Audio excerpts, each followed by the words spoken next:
दर्शक बंधु भगवान श्रीहरि विष्णु कहिछंती गाधोइबा समयरे परिस्रा हेबा कौनसी रोग नुहे बरम एहा एक अद्भुत चमत्कार। हाँ दर्शक बंधु कथाटा सुनिले आश्चर्य लगुची किंतु एही अद्भुत चमत्कार विषय रे सुनिबा पई इच्छुक थिले तेबे डेरी नकरी आमर प्रिय चैनल मानी भॉइस को सब्सक्राइब करी वीडियो को गोटे छोटिया लाइक टीए करि दियंतु आउ विश्वसमान ज्ञान को आपणांतु नहीं अर्थात भिडियोटी को अधा न देखि शेष पर्यंत अवश्य देखंतु। दर्शक बंधु एहा हेउछि वैकुंठ लोकर कथा। गोटिए दिन देवर्षि नारद नारायण नारायण जप करी करी वैकुंठ धामरे पहुँची भगवान श्रीहरि को प्रणाम जणाइले। भगवान श्रीहरि मध्य प्रति बदलरे प्रणाम स्वीकार करी देवर्षिंकर आसीबार अभिप्राय पचारि बुझंती। तापरे देवर्षि नारद कहती प्रभु सबु किछि ठीक अछि किंतु मु जेतेबेले पृथ्वी लोकरे भ्रमण करुथिली मु गोटिए दृश्य देखिली कि जणे युवक स्नान करुथिले जाहाकु स्नान करिबा समय रे परिस्रा लागुथिला। एही कथा को नै सेठारे उपस्थित थिबा समस्त व्यक्ति तार मजाक उड़ाउथिले। तेणु हे प्रभु सेही दृश्य देखि मो मनरे गोटिए प्रश्न उंकी मारिछि कि स्नान करिबा समय रे परिस्रा काहेकि लागे, एहार रहस्य कौन ना एहा कौनसी भयंकर रोग को आमंत्रण करिथाए। आगकु देवर्षि नारद कहिले हे प्रभु आपण एही प्रश्नर उत्तर देई मो मनर थिबा जिज्ञासा को शांत करिबार कृपा करंतु। तापरे भगवान विष्णु कहिले हे देवर्षि तुमे समग्र मानव जातिर कल्याण पाई उचित प्रश्न पचारिछ। एही प्रश्नर उत्तर मु एक अद्भुत कथा माध्यमरे देबी। जेउ व्यक्ति एही कथा को संपूर्ण श्रवण करिब तार कल्याण हेबो एवं जेउ व्यक्ति अधा अधूरा सुनिब ताकु पाप लागिब। तापरे देवर्षि नारद कहिले हे प्रभु मु एही कथा को संपूर्ण ध्यानर सहित सुनिबी ओ तीनी लोकरे एही कथा को प्रचार ओ प्रसार मध्य करिबी। तेणु आपण एही जगत कल्याण कथा सुनाइबा आरंभ करंतु। तापरे भगवान विष्णु कहिले हे देवर्षि तुमे केबे अनुमान करिछ जेमिति ही लोकमाने स्नान करिबा पई जाआंती सेतेबेले काहींकी परिस्रार चाप बढ़ी जाय थाए एवं एमिति भी हुए जेमिति एते पर्यंत किछि भी नथिला किंतु शरीर रे पानी पड़ु पड़ु परिस्रार इच्छा जाग्रत हुए। कौन एहा केवल गोटिए संजोग ना एहा पछरे किछि गूढ़ रहस्य लुचि रहिछि। आगकु भगवान विष्णु कहिले हे देवर्षि नारद लोकमानक जीवन रे किछि ना किछि घटना एमिति घटी न थाए। छोट छोट घटना पछरे किछि बड़ कारण लुचि रहिछि किंतु एबे प्रश्न उठे गाधोइबा समय रे परिस्रा काहींकी आसिथाए। कौन एहा शरीरर कौनसी प्रकार दुर्बलता अटे, कौन एहा कौनसी रोगर संकेत ना एहा मस्तिष्क और शरीर मध्यरे गभीर संपर्क आड़क इशारा करिथाए। बास बुझी जांतु जदि एहा शरीरर सामान्य कार्य तेबे जे केही भी एते गभीरता को अनुभव करि पारंते। भगवान कहती स्नान केवल सफासुतरार मामला नुहे बरम स्नान एक एमिति प्रक्रिया जोंथिरे शरीर मस्तिष्क एवं मनुष्यर पूरा चेतना जोड़ी होई रहिछि। जल जहाकु सबुठारु पवित्र तत्व बोली मना जाइछि जहा केवल लोकमानक शरीर को धोई न थाए बरम एहा शरीर भितर थिबा थका चिंता चाप को सफा करि थाए एवं जेतेबेले लोकमानकर शरीर हल्का होई जाए एही चाप परिस्रा रूपरे बाहर को बाहरी थाए। किंतु एहा गोटिए सामान्य कथा अटे, एहार प्रकृत कारण बहुत गभीर अटे काहींकि ना लोकमानक शरीर रे समस्त प्रकारर अनुभव मनरे होई थाए एवं मनर सबु अनुभूति शरीर रु ओह्लाई थाए। किंतु जेतेबेले लोक स्नान करती एहा केवल एक जैविक प्रक्रिया नुहे बरम लोकमानकर शरीर और मन मध्यरे एक वार्तालाप अटे। भगवान विष्णु कहती हे देवर्षि एबे बुझंतु जेतेबेले जल मनुष्यंक शरीर को छुई थाए तेबे कौन होई थाए। एहा मनुष्यंकर त्वचा एवं लोम क्षेत्र रे हलचल करि देई थाए, तंत्रर तंत्र सक्रिय होई जाय थाए।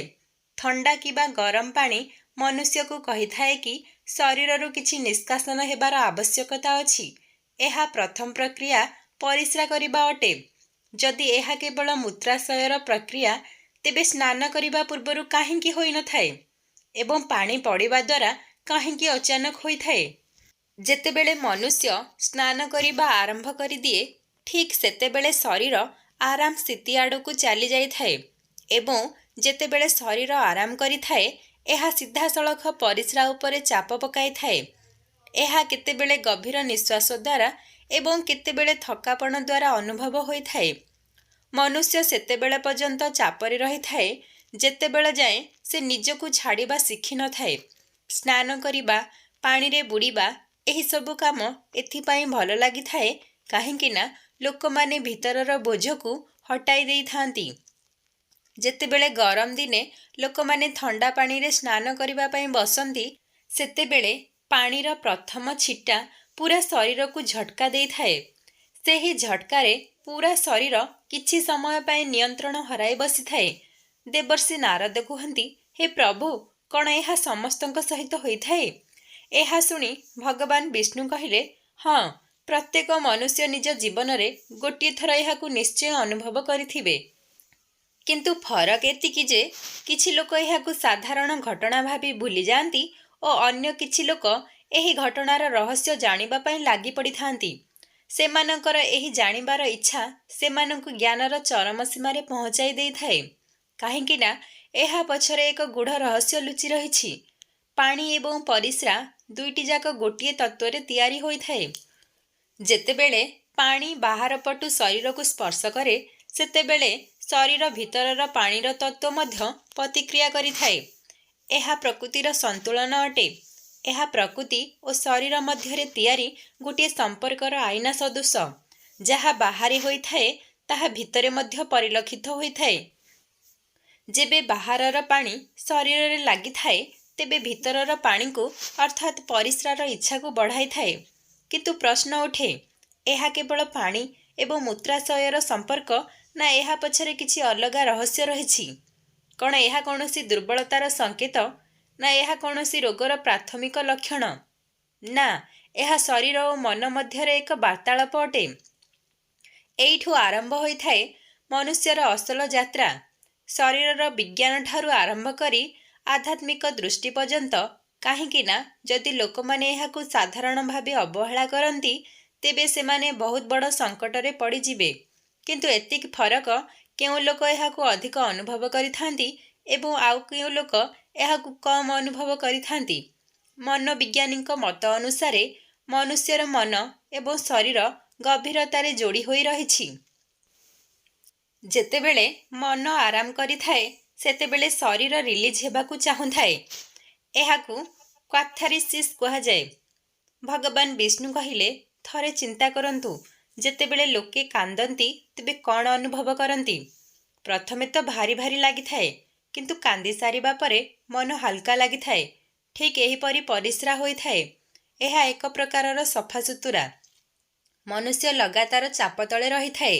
ଯେମିତିକି ଚିନ୍ତା, ଇଚ୍ଛା, ଡର, ରାଗ ଏସବୁ ଶରୀର ଭିତରେ ଜମାଟ ବାନ୍ଧି ରହିଥାଏ। ଯେତେବେଳେ ମନୁଷ୍ୟ ସ୍ନାନ କରିଥାଏ, ସେତେବେଳେ ଜଳ କେବଳ ମନୁଷ୍ୟଙ୍କର ଶରୀରକୁ ଧୋଇ ନଥାଏ, ବରଂ ଏହା ମନୁଷ୍ୟ ଭିତର ଚାପକୁ ମଧ୍ୟ ତରଳାଇ ଦେଇଥାଏ। ଏବଂ ଯେବେ ଚାପ କମ୍ ହୋଇଥାଏ, ସେତେବେଳେ ଶରୀରରୁ ଛୋଟ ଛୋଟ ସଙ୍କେତ ବାହାରିବା ଆରମ୍ଭ କରେ। ଯେମିତିକି ପରିସ୍ରା ହେବାର ଇଚ୍ଛା ଜୈବିକ ନୁହେଁ, ବରଂ ଏହା ମନୋବିଜ୍ଞାନ ଅଟେ। ଆଗକୁ ଭଗବାନ ବିଷ୍ଣୁ କହିଲେ, ମନୁଷ୍ୟ ମାଆର ଗର୍ଭରେ ପାଣି ଭିତରେ ଘେରି ହୋଇ ଜନ୍ମ ହୋଇଥିଲେ ମନୁଷ୍ୟଙ୍କର ପ୍ରଥମ ଅନୁଭୂତି ପାଣିରୁ ହିଁ ଆରମ୍ଭ ହୋଇଥାଏ। ଜଳ ମନୁଷ୍ୟର ଶରୀରକୁ ସ୍ପର୍ଶ କରିବା ମାତ୍ରେ ଆମର ଅବଚେତନ ମନ ସକ୍ରିୟ ହୋଇଯାଇଥାଏ। ସେଥିପାଇଁ ସ୍ନାନ କରିବାକୁ ଆନନ୍ଦ ଲାଗେ। ସେଥିପାଇଁ ପାଣିରେ ବୁଡ଼ିବା, କୌଣସି ନଦୀ କିମ୍ବା ସମୁଦ୍ର କୂଳରେ ବସି ସ୍ନାନ କରିବାକୁ ଭାରି ଆରାମଦାୟକ ଲାଗେ। ମାଆର ଗର୍ଭରେ ଶିଶୁ ପୁରା ଆରାମରେ ଥିଲା। ନା କୌଣସି ଚିନ୍ତା ଥିଲା, ନା କୌଣସି ଚାପରେ ଥିଲା।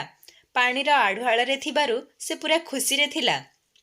କିନ୍ତୁ ପ୍ରଶ୍ନ ଉଠେ, ସ୍ନାନ କରିବା ସମୟରେ ପରିସ୍ରା ହେବାର ଇଚ୍ଛା ଏକ ସାଧାରଣ ରିଫ୍ଲେକ୍ସ ଅଟେ ନା କୌଣସି ରୋଗର ସଙ୍କେତ ଅଟେ? ବିଜ୍ଞାନ କହିଥାଏ, ଯଦି ଏହା ବହୁତ ଥର ହୋଇଥାଏ ଏବଂ ଏହାକୁ ନିୟନ୍ତ୍ରଣ କରିବା ସମ୍ଭବ ହୋଇନଥାଏ, ତେବେ ଏହା କୌଣସି ମେଡିକାଲ କଣ୍ଡିସନର ସଂକେତ ହୋଇଥାଏ। କିନ୍ତୁ ଯଦି ଏହା କେବେ କେବେ ହୋଇଥାଏ ତେବେ ଏହା ସାଧାରଣ ବା ନ୍ୟାଚୁରାଲ ଅଟେ। କିନ୍ତୁ ପ୍ରକୃତ ପ୍ରଶ୍ନ ଉଠେ, କ'ଣ ଆପଣ ଏହାକୁ କେବଳ ସାଧାରଣ ଭାବେ ଅଣଦେଖା କରୁଛନ୍ତି? ସମସ୍ତ ପ୍ରକାରର ଘଟଣା ଜୈବିକ ହୋଇନଥାଏ, କିନ୍ତୁ କିଛି କିଛି ଆଧ୍ୟାତ୍ମିକ ମଧ୍ୟ ହୋଇଥାଏ। ପରିସ୍ରା, ହସ, ଲୁହ ଏହିସବୁ କାର୍ଯ୍ୟକଳାପ ଛୋଟ ଛୋଟ ହେଇଥିଲେ ମଧ୍ୟ ଏହା ପଛରେ କିଛି ବଡ଼ ରହସ୍ୟ ବା କାରଣ ଲୁଚି ରହିଛି।